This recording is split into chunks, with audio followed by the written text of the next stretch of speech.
Para se të vdiste, Jakobi u la bijve të tij një amanet profetik.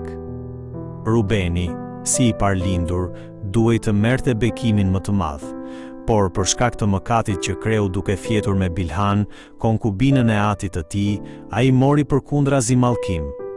Jakobi tha për të, i rrëmbyer si ujë, që do të thotë se ai nuk arriti të sundonte dëshirën dhe impulset e mishit. Kjo tregon se njeriu nuk mund të jetojë një jetë të bekuar kur ndjek epshet e mishit. Edhe sot, lajmet janë të mbushura me ngjarje që tregojnë dobësinë e njeriut, i cili rrëzohet sepse nuk arrin të kontrollojë dëshirat e veta. Për këtë arsye Jezusi u lut për dishepujt duke thënë: "Shenjtëroj në të vërtetën tënde, fjala jote është e vërteta, e rëndësishme është se çfarë ndjekim në jetën tonë." Ne nuk duhet të jetojmë të udhëhequr nga emocionet e çastit apo nga zëri i zemrës sonë, burr duke ju përgjigjur zërit që vjen nga fjala e së vërtetës së Perëndisë. Nëpërmjet fjalës dhe lutjes, njeriu shndrohet gradualisht në shenjtëri. Jakobi qorton gjithashtu mizorinë dhe dhunën e Simeonit dhe Levit. Ata shfarosën Shkemin dhe gjithë fisin e tij për shkak të përdhunimit të motrës së tyre, Dinas.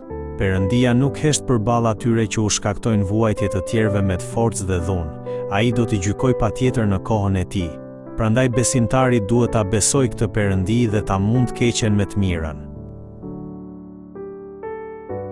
Jakobi profetizon gjithashtu se Juda do të bëhet lavdërimi i vëllezërve të tij dhe se pasardhësit e vëllezërve të tjerë do të përkulen para tij. Kjo tregon ardhjen e Mesis, Jezus Krishtit nga fisi i Judës.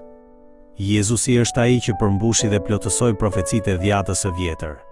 Dhe po ashtu profecitë dhe premtimet e dhjatës së re do të përmbushen në të.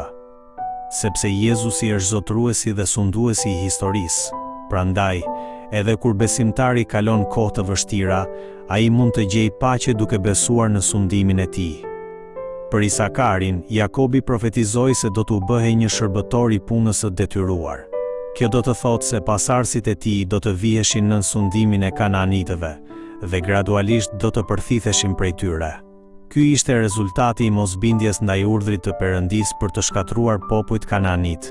Kur njeriu nuk jeton sipas fjalës së Perëndisë, ai përfundon duke u përshtatur me botën dhe duke jetuar si njeri i botës, e jo si besimtar.